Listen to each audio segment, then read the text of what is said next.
MC તંત્રના પાપે રિક્ષા ચાલક ખાડામાં પડ્યો છે। મકરબા રોડ પર પડેલા ભૂવામાં રિક્ષા ખાબકી હતી। નાના ખાડામાં રિક્ષા પડતા મોટો ખાડો પડી ગયો હતો અને રિક્ષા ડ્રાઈવરને પણ ઈજા પહોંચી છે। આ સાથે જ રિક્ષામાં સવાર એક મહિલા અને એક બાળકી હતા, જેઓ પણ ગભરાઈ ગયા હતા, જેઓને પણ નાની મોટી ઈજા પહોંચી છે। આ દ્રશ્યો મેં આપને બતાવી રહ્યા છે। મકરબા વિસ્તારના આ દ્રશ્યો છે, જ્યાં એક રિક્ષા ખાડામાં ખાબકી અને ત્યારબાદ મોટો ભૂવો પણ પડી ગયો।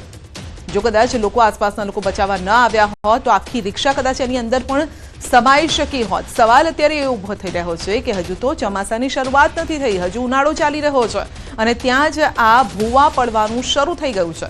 આમ પણ ભૂતકાળમાં અમદાવાદને ભૂવા નગરી જ કહેવામાં આવતું, કારણ કે જ્યારે જ્યારે વરસાદી સિઝન આવે છે ત્યારે અનેક જગ્યાએ ભૂવા પડી જાય છે। તેનું કારણ એ પણ સામે આવ્યું કે માટી પોલી છે, જેના કારણે ઉપર જે ડામર પાથરી દેવામાં આવે છે અને તેના કારણે એક્ઝેક્ટ જે સ્ટ્રક્ચર રહેવું જોઈએ એ રહેતું નથી। તો આ અંગે જ વધુ અપડેટ મેળવીશું। સહયોગી ગૌતમ આપણી સાથે જોડાયા છે અને તે ગ્રાઉન્ડ ઝીરો પર અત્યારે ઉપસ્થિત છે। જી ગૌતમ, હજી ચોમાસાની શરૂઆત નથી થઈ પરંતુ ભૂવા પડવાનું શરૂ થઈ ગયું।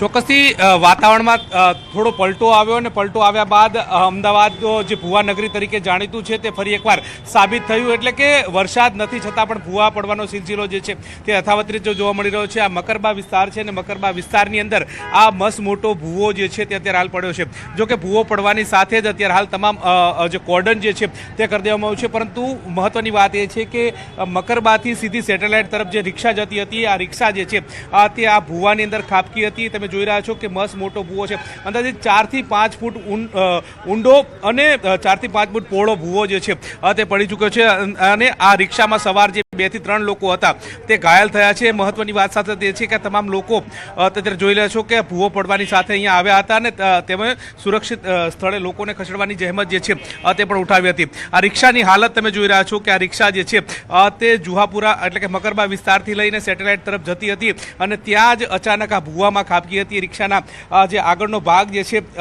તેના દ્રશ્યો તમે સાફ રીતે જોઈ રહ્યા છો કે કેવા પ્રકારની હાલત રિક્ષામાં થઈ છે। જો કે ડ્રાઈવરને ઈજા આવી છે અને સાથે પાછળ બેઠેલી જે એક મહિલા જે છે તેને પણ આ રિક્ષાની અંદરથી પસાર થતા તેને ઈજા થઈ હોય તે પ્રકારની બાબતો જે છે તે સામે મળી રહી છે। અત્યારે હાલ તમે જોઈ રહ્યા છો કે આ પ્રકારની સ્થિતિ જે છે તે જોવા મળી રહી છે।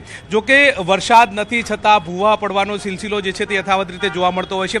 એકાએક અત્યારે હાલ એક તરફ જે રોડનું કામ જે છે તે પણ ચાલુ જે છે તે જોવા મળી રહ્યું છે અને તેની વચ્ચે આ તૈયાર થયેલા રોડની અંદર આ ભૂવો પડ્યો છે અને તે સાફ રીતે જોવા મળી રહ્યું છે। એટલે કે વરસાદ નથી છતાં પણ ભૂવાનું સામ્રાજ્ય જે છે તે જોવા મળી રહ્યું છે। વરસાદ થતો હોય છે ત્યારે અમદાવાદની અંદર અનેક સ્થળોએ આ પ્રકારના ભૂવા જે છે તે જોવા મળતા હોય છે। ક્યારે આ ઘટના ઘટી હતી અને શું થયું છે? લગભગ આજે સવારે થઈ છે રોહિતભાઈ।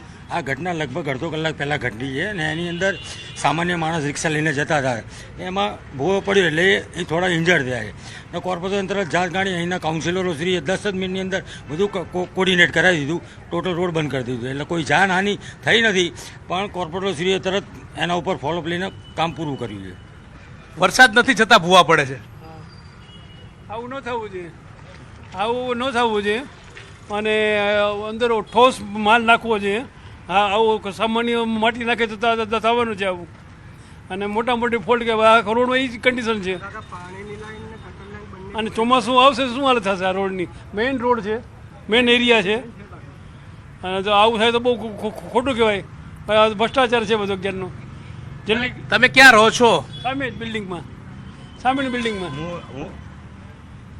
સામે બિલ્ડિંગ રિચમન્ડ ગ્રાન્ડ અહીંયા સ્વાતિ ગાર્ડનની। આ પ્રકારની ઘટનાને તમે કેવી રીતે એક નાગરિક તરીકે જોઈ રહ્યા છો? આવું થવું ન જોઈએ અને જાનહાનિની જીવની કિંમત માણસોની, અને આ તો બહુ ખરાબ કહેવાય। કાર બાર તો શું થાય, બધા પેસેન્જરો તો શું હાલત થાય, મોટું વાહન તો શું હાલત થાય? આ બહુ ખોટું થયું છે। સરકારે જેટલું ઝડપીથી અત્યારે હાલ તમે જોઈ રહ્યા છો કે જે પ્રકારે કામગીરી થઈ રહી છે અત્યારે હાલ મક્તમપુરા તરફથી આ પ્રકારની કામગીરી, એટલે કે સમગ્ર જે ભૂવો પડ્યો છે ત્યાં જી સવાલ અહીંયા એ છે કે અમદાવાદ સ્માર્ટ સિટી છે, સ્માર્ટ સિટી આપણે કહીએ છીએ તો એ સ્માર્ટ રીતે કામ કેમ નથી થતું? કોર્પોરેશન પાસે એવા કેમ કોઈ પ્લાનિંગ નથી? આપણે ડસ્ટ ફ્રી સિટી બનાવવા તરફ આગળ વધી રહ્યા છીએ તો પછી એ ખાડા ન થાય, ભૂવા ન પડે એ અંગે કેમ ક્યારે વિચાર નથી કર્યો? શું એ અંગે કોઈ પ્લાનિંગ છે સરકારનું, તંત્રનું?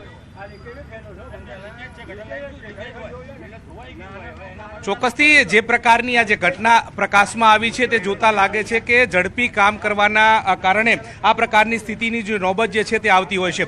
ફરી એકવાર આ ભૂવા જે જગ્યાએ પડ્યો છે ત્યાંના દ્રશ્ય બતાવું કે તેની એક્ઝેક્ટ નીચેથી તમે જોઈ રહ્યા છો કે પાઇપલાઇન પસાર થતી હોય તે પ્રકારે લાગી રહ્યું છે.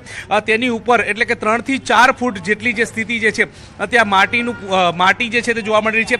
એકાએક માટી ધસી પડી હોય તે પ્રકારના પણ દ્રશ્યો જોવા મળી રહ્યા છે. સીધી રિક્ષા આવતી હતી, રિક્ષા આવી અને સીધી અહીંયા જ આ ખાબકી છે તે પ્રકારની વાત જે છે તે સામે આવી રહી છે. જોકે સ્થાનિક લોકોનું પણ કહેવું છે કે ઝડપી કામ થઈ રહ્યું છે અને તેના કારણે આ પ્રકારની સ્થિતિ. શું માનો છો, આ પ્રકારે ઝડપી કામ થઈ રહ્યું છે એના કારણે પણ આ પ્રકારની સ્થિતિ થાય? ઝડપીની આ એરિયો નવો ડેવલપમેન્ટ છે ને ટોટલ ટીપી સ્કીમ હતી ને જે પ્રમાણે આ વિકાસ થઈ રહ્યું છે તો મારા ખ્યાલ પ્રમાણે તો ક્યાં ગટર લાઇન લીકેજ થઈ છે એના હિસાબે જમીન ધોવાઈ ગઈ. પણ ધારાસભ્યશ્રી, કાઉન્સિલરોશ્રી બધા ઓલવેઝ હાજર રહે છે ને સારું કામ કરે અમારા વિસ્તાર પૂરતું. કેમ કે હું અહીંનો સ્થાનિક નાગરિક છું એટલે મને ખબર છે કે કઈ રીતનું કામ ને કઈ રીતનું વિકાસ થાય છે. વિકાસ થાય છે, પરંતુ વિકાસની સાથે સાથે તમે જોઈ રહ્યા છો કે જે પ્રકારે રોડની અંદરની જે સ્થિતિ જે છે તે સર્જાઈ છે, જેના કારણે એક તરફનો રોડ જે છે તે પણ સંધ્યા બંધ કરવાની નોબત જે છે તે આવી છે. એક તરફ કામ ચાલુ હોય ત્યારે લોકોને પણ હાલાકીનો સામનો કરવો પડતો હોય છે. રોડનું કામકાજ ચાલી રહ્યું છે જેના કારણે જે રસ્તો બંધ કરવામાં આવ્યો છે ને એ વધુ એક ભૂવો જે છે તે પડ્યો હોય તે પ્રકારની વાત જે છે તે સામે રહી છે. આ ગાબડું મોટું જે છે તે રોડની અંદર પડ્યું છે, જે સાફ રીતે દર્શાવે છે કે લોકો જે છે તે પરેશાન થઈ રહ્યા છે. અત્યારે હાલ તમે જોઈ રહ્યા છો કે જે પ્રકારે ભૂવો પડ્યો છે ને તેના કારણે રોડ રસ્તા બંધ કરી દેવામાં આવે છે. એટલે કે ભર બપોરે પણ ટ્રાફિક જામના દ્રશ્યો જે છે તે સર્જાઈ રહ્યા છે. ત્યારે લોકો પણ પરેશાનીનો સામનો કરી રહ્યા છે.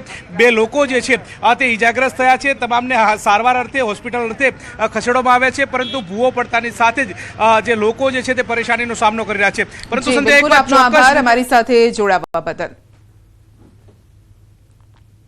દાહોદના ધારાસભ્ય કનૈયાલાલ કિશોરીએ સમૂહ લગ્નમાં પોતે લગ્ન કરીને સામાજિક સંદેશ આપ્યો છે. આ સમૂહ લગ્નમાં અન્ય 3 યુગલોએ પ્રભુતામાં પગલાં માંડ્યા હતા.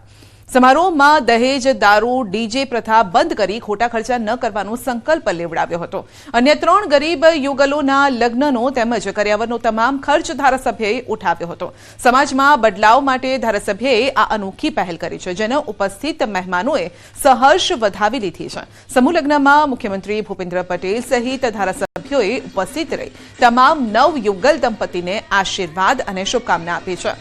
બિરસા મુંડા ટ્રસ્ટ તેમજ ભીલ સમાજ પંચ દ્વારા પણ આ સમૂહ લગ્નનું આયોજન કરવામાં આવ્યું હતું.